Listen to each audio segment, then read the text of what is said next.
Please skip this video if you are sensitive to people talking about self-harm. Like any other human being, I have had episodes of deep depression many times in my life.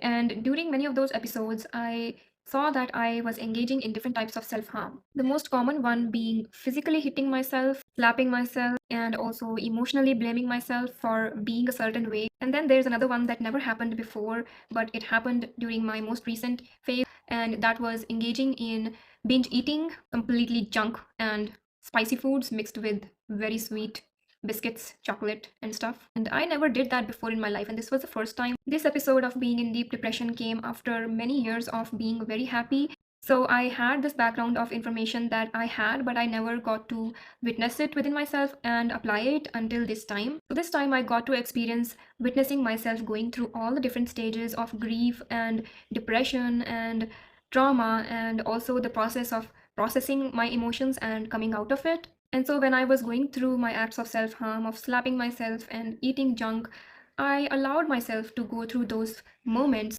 while also being a third person observer of it. I allowed myself to express the deep hurt, the deep emotional trauma that I carried in the ways that were not extremely hurtful for me. So instead of slapping myself, I chose to punch the pillow, and instead of eating a lot of junk, I allowed myself to eat just one packet per night until I weaned myself off of that, and then slowly shifted on to more healthier foods like normal food that we cook every day, and also added in more gut friendly fermented vegetables. And so while I was also the person who was experiencing deep depression, I was also being that person who was taking care of myself by standing like 1 feet away from myself, if you know what I mean, and observing everything and making sure that I have expressed what I want to express and I have felt what I want to feel, and then I take steps to hold my hand out of these emotional states. And of course, I am surrounded by very loving and deeply supportive people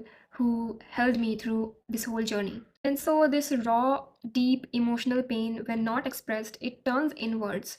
And even when it does turn inwards, we can help ourselves by being very compassionate to ourselves, observant about our actions, and also taking small steps to reintroduce normalcy. And as always, remember to be kind to yourself and also others. You don't know what anybody else is going through, because by looking at me, you couldn't tell that I was going through something like that at that time.